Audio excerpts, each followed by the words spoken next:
Okay, so this is part two of module four or week four of research methods. I'm Sean Duffy, and I'm just continuing where I left off. So let me just get the screen to be the right size, and we can begin. So I want to emphasize that you need to provide references for everything that you've cited in your paper other than the sky is blue and grass is green. So if you say something like self-esteem is related to the likelihood that people are going to go to a doctor, you need to provide a citation for that because that's not obvious. That's not knowledge that everyone shares. So you really need to cite, and I keep on saying this and I'll say it again in future slides. It's always better to cite more than cite less. So if you're uncertain whether or not you should cite, you probably should be citing. And most always when we cite in what's called APA format.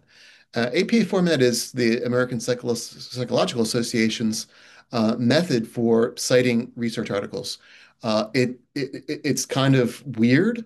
It changes every couple of years, so you need to be up to date on it. But it generally takes a similar format, so it's not anything that you need to worry about. They make changes based on different trends in psychology. Like for instance, recently there have been lots of papers with dozens of authors, and so you don't want to cite every name in your paper. So they account for that now. But um, I provide you with a video underneath the lecture videos that is exactly on the APA style how to cite. I want you to watch that video. That's not one that you can say, well, none of them you should skip, but that's one that you might need to return to when you're writing your paper. If you're unsure about when you cite, how you cite, it provides you with the information that you need. But before I get to that, you might be having figures and tables in your paper. If for the project that you're doing, I doubt that you're going to have more than one figure or one table in your paper because you're not collecting that much data. So, but this will require you using either something like Google Sheets, which you have as part of your Rutgers suite of applications, and I'll show you how to do that, at some point. Or you could use Microsoft Excel if you're familiar with it, or any other statistics program if you're, I imagine that many of you are not familiar with statistics programs. But whenever you do provide a table or a figure, you want to provide titles and descriptions of them. You don't want to assume that the reader will just understand your graphs, and you need to make reference in the actual text to them, or else the reader is going to question what's this graph doing in the middle of the document that's just standing alone. Um, and don't include tables and graphs that aren't referenced in the paper, aren't theoretically important to your paper. I've had students think that, because they're not certain what's the best table to include them all. And that's not the right way of doing it. That's a sloppy way of writing. You want to only include tables that, are important for your argument, not just ones that you think look pretty. So keep that in mind. And again, a citation is a reference to another person's work. It could be your own if you've written a paper on a similar topic or someone else's. Um, and you always have to cite your sources. Anything that's not obvious to someone that you go up on the street and ask a question to, and that they could certainly know the answer, like who's the current president, you have to cite. So just always do this because failure to cite is considered plagiarism, and you don't want to be gotten in trouble for plagiarism. You don't want to use someone else's work and present it as your own. Um, and when thinking about plagiarism, it's not just copying word for word another person's work. It's also when you use someone else's ideas without giving them credit, whether they're someone on the internet or from a published work or from a recording or a television show. You have to cite everything that you get that is not common knowledge that all humans would know. So just keep that in mind as an important, principle when you're writing the paper. Always oversight than undercite. No one's going to criticize you for having too many citations.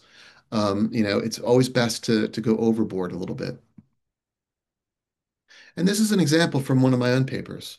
Piaget, Inhelder, and Szymanska, 1960, that was a book, by the way, claimed that infants and young children have a limited capacity to encode quantitative information about continuous extent until the emergence of measurement skills during the school age years.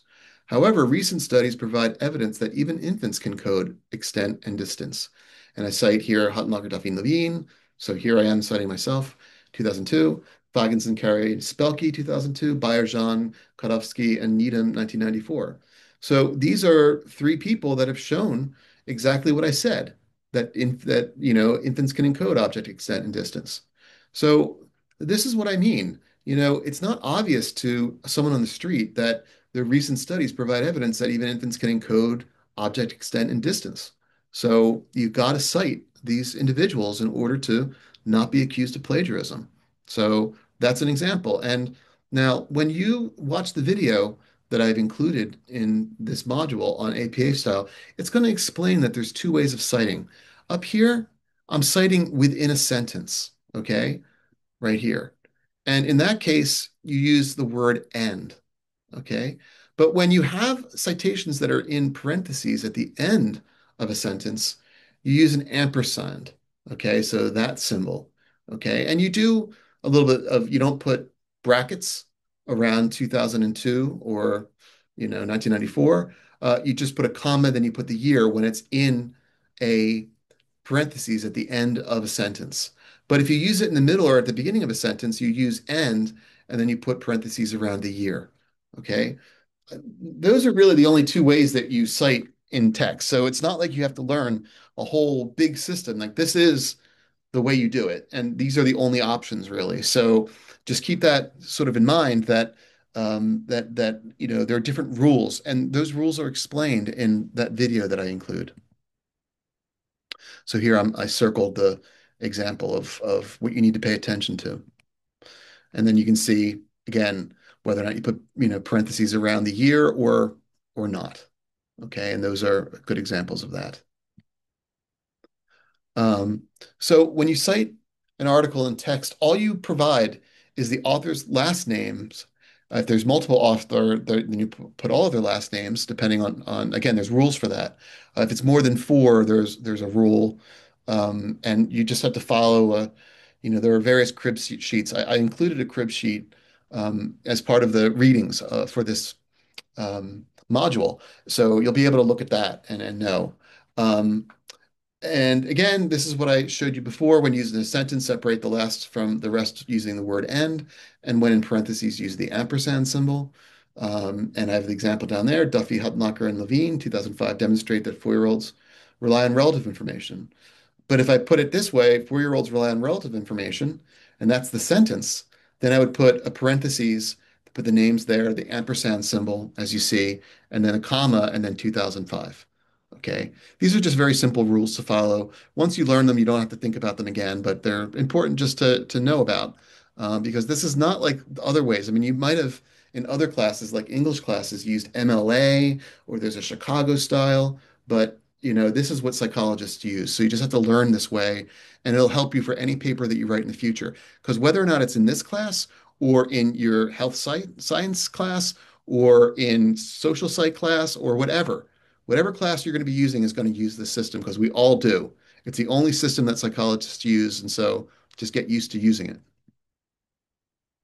And then references. So at the end of your paper, you're going to be having a list of the articles that you cited. Let's say it's 5 articles, and you're going to list them alphabetically by the first letter of the first author's name. So it's going to be like, if Allport was, cited. His name's Gordon Allport. He's going to appear before Huttenlocher here.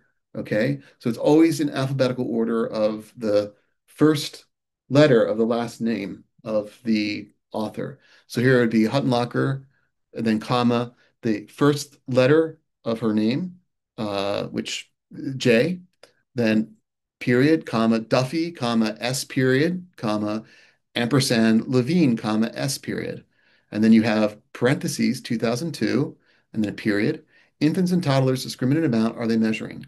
Okay. That the first word of that, and also after a colon gets capitalized, but the rest of the words don't get capitalized.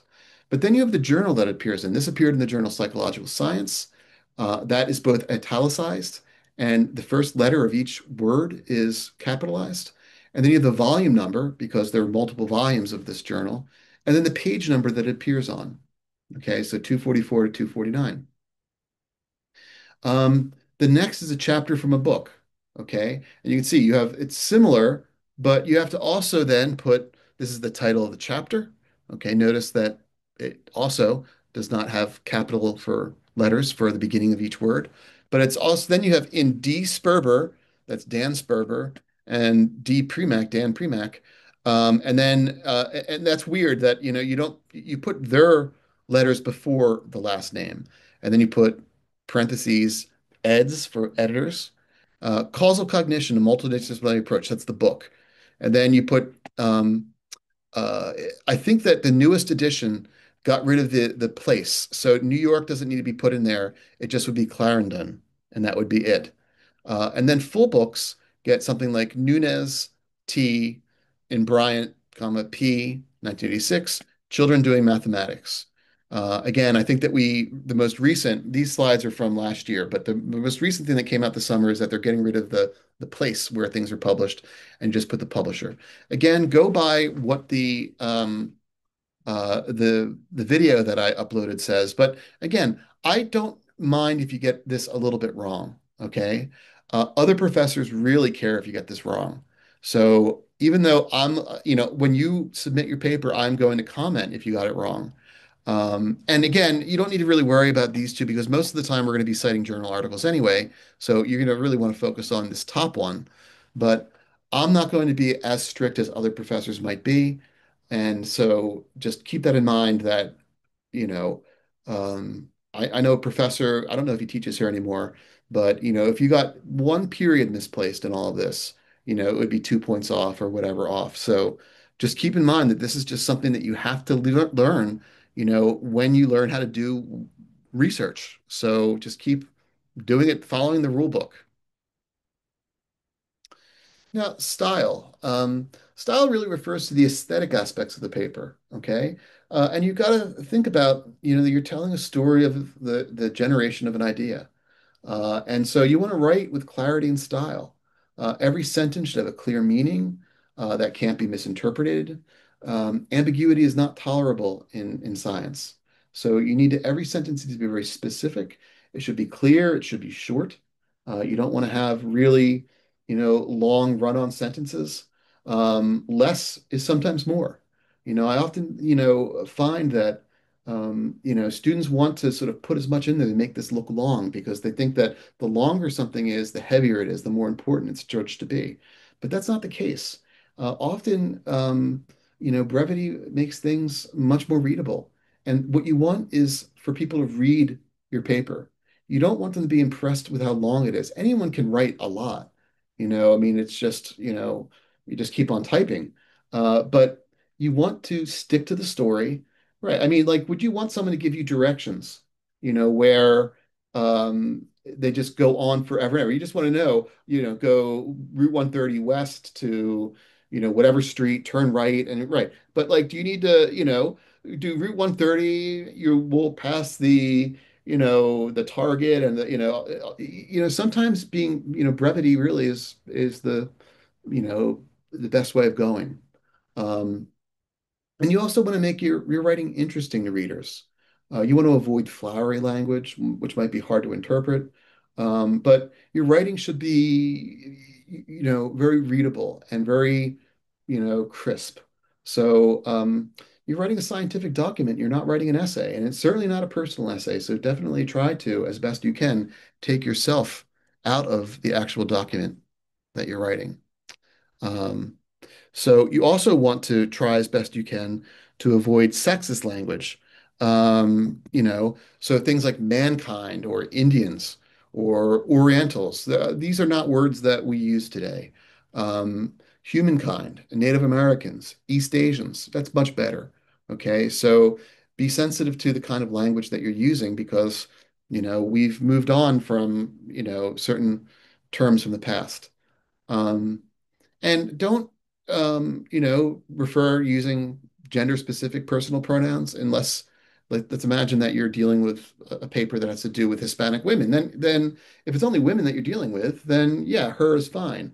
But I think to say he is her, to make it more generic is better if you're talking about both sexes. Um, Avoid labeling subjects by gender or ethnicity unless it's warranted by the topic of the paper. So um, you don't want to necessarily, you know, be saying always, the female subjects, the male, unless you're talking about that, just the subjects. And in fact, the word subjects is even not really used anymore. I have it in there, but what I tend to use anymore for the last decade is to say participants, because people that are in our research are participating with us. They're not subjects of us like a king and his subjects. The participants are, and you as a researcher are working together to come up with a result, a finding. So I tend to like to use the word participants. So I would say to use that more often. Um, Now, an important step in the process of publishing a paper is called peer review. So when we write a paper, we submit it to a journal, and the editor of that journal will send it to three people, sometimes more, but most often three people that are going to read it and evaluate it to see whether or not it is good enough to appear in the journal. Understand that most journals get many people submitting to them. There are many people doing research.